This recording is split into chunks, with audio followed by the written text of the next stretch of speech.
산업혁명 시기 철도 건설이 폭발적으로 증가하며 철도 사업에 수많은 투자가 몰렸던 건 누구나 아는 사실입니다. 하지만 이때 진짜 수익을 올린 사람들은 철도를 직접 운영한 이들이 아니라 레일 부품용 철강 석탄 기계 장비 철도 나사 등을 납품한 기업들이었습니다. 앤드루 카네기가 그 대표적 예시죠. 그래서 요즘 일명 강의 파리처럼 정보나 방법을 파는 사람들만 돈 번다고 비난하는 목소리가 있지만 그 자체를 사기라고 보거나 부정적으로만 해석한다면 스스로 시야가 좁다는 걸 인정하셔야 합니다. 오늘 영상을 끝까지 보시면 하나의 현상에 대해 단 하나의 결론만 내리는 사람들이 있는 반면 여러분은 두 수 앞을 내다보는 시야를 갖게 되실 겁니다. 다시 철도 이야기로 돌아가서 과연 철도 사업을 통해 돈을 번 회사는 없었을까요? 놀랍게도 꽤 많은 철도 회사들이 노선을 선점하고 철도를 운영하며 막대한 수익을 올렸습니다. 그런데 여기서 중요한 점은 이 회사들 대부분은 이미 자본을 보유하고 있었다는 사실입니다. 결국 아직 사업을 시작하지 않은 예비 창업자나 초기 사업가들이 두 수 앞을 봐야 하는 이유는 여기에 있습니다. 쉽게 말해 트렌드란 특정 기간 사람들이 몰리는 방향성입니다. 그리고 돈이 되는 트렌드는 늘 존재합니다. 하지만 대부분은 이 트렌드를 보면 그 안에서 어떤 사업을 하면 돈이 될까를 고민하고 너도 나도 그 트렌드에 뛰어듭니다. 그러나 수계산이 가능한 사람들, 즉 두 수 앞을 보는 사업가들은 전혀 다른 방식으로 돈을 법니다.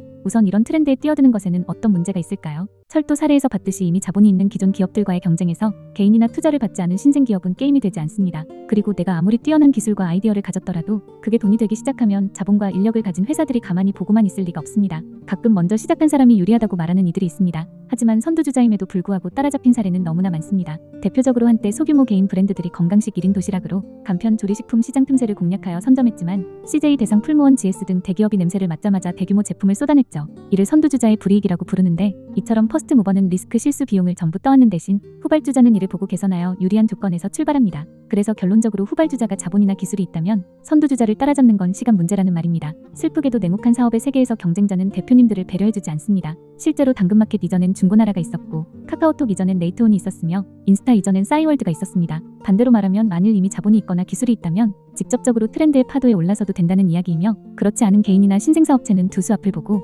직접적인 경쟁을 피하며 거인의 어깨에 올라탈 생각을 해야 하는데 거인의 어깨 위에서 몸집을 잘 불리기만 한다면 대표님들이 새로운 거인이 되는 건 결코 허황된 이야기가 아닙니다. 현재 돈을 버는 트렌드는 자세히 들여다보면 여러 가지가 존재하지만 요즘 AI는 부정할 수 없는 강력한 트렌드입니다. 하지만 개인이 AI를 개발하는 것은 불가능에 가까우며 AI로 투자를 받는 대다수의 사업체는 사실 이미 만들어진 대기업의 거대 모델의 소스를 가져오는 활용에 가깝습니다. 조금 더 대표님들에게 와닿게 더 현실적인 이야기로 내려와서 설명드리겠습니다. 개인 사업체의 차원에서 돈을 버는 트렌드는 AI를 개발하는 것이 아닌 AI를 활용하는 데 있습니다. 하지만 아무런 기술도 경험도 없는 사람이 AI를 활용한다고 기존에 해당 분야에 있었던 개인과 경쟁하여 이길 수 있을까요? 예를 들어 AI를 활용하여 책을 써서 수익을 내거나 업무 효율을 높일 수 있는 툴을 판매하는 대부분은 이미 이전부터 글을 써왔거나 반복적인 업무를 체계화해본 경험이 있는 사람들입니다. 이는 취업시장에서도 확인할 수 있는데 현재 신입 디자이너들은 포트폴리오로 경쟁하기조차 벅찹니다. 하지만 기존 경력 디자이너들은 AI 툴을 통해 작업 속도를 높이고 더 높은 단가의 프로젝트를 따내며 몸값을 키우고 있죠. 자, 그럼 두 수 앞을 보는 사람들은 어떤 선택을 해야 할까요? AI 활용이 트렌드라면 이렇게 AI 활용을 하는 사람들이 많아질 것이라는 건 누구나 예상할 수 있습니다.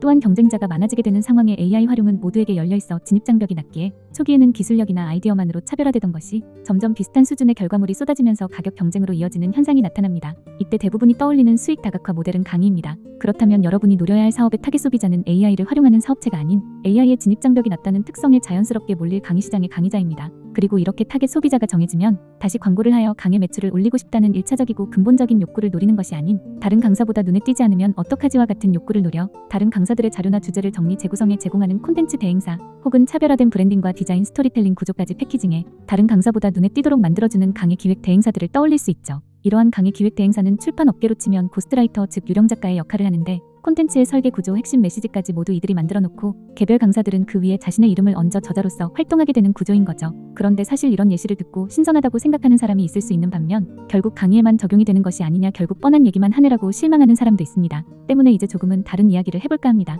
현재 많은 자영업자들이 힘들어하고 있습니다. 그리고 이들은 점포 운영 효율화, 고객관리, 리뷰 대응, 메뉴 구성 공간 활용 등 여러 가지 생존 전략에 대해 끊임없이 고민하고 있죠. 이 트렌드에 직접적으로 연관되는 사업체는 상권 분석 툴 기반의 컨설팅 서비스, 스마트 오더 고객관리 솔루션 대행 설치 업체 등이 떠오릅니다. 하지만 두 수 앞을 보지 못한 사람들은 컨설팅 창업 강의에 몇백만 원을 지불하고 똑같은 시장에 뛰어들게 됩니다. 사례로 노코드 기반 스마트 오더 구축 대행이라는 키워드가 한창 떠오르던 시점이 있었는데 매장 운영이 익숙하지 않은 소상공인들을 대상으로 메뉴판 디지털화, 키오스크 대체, 네이버 예약 주문 자동화 등을 노코드 툴로 구현해주면 돈이 된다는 말에 정말 많은 사람들이 이 시장에 뛰어들었죠. 하지만 그때도 이미 여러 매장을 동시에 세팅하고 관리하는 전문팀 조직이 있었습니다. 이들은 단순히 QR코드 하나 만들어주는 수준이 아니라 매장 유형별 템플릿, 고객 동선 분석, 세일즈 페이지 설계, 리뷰 유도, 시나리오까지 완전히 프로세스를 자동화하고 있던 상태였죠. 그렇기 때문에 이런 팀 기반 구조와 가격, 속도, 디자인, 운영 효율성까지 갖춘 대행업체를 상대로 이제 막 진입한 1인 대행사가 혼자서 경쟁하기란 현실적으로 거의 불가능합니다. 실제로 매장을 운영해본 자영업자라면 공감할 겁니다. 매장 오픈만 하면 스마트 오더 제한 전화가 하루에도 수십 통씩 옵니다.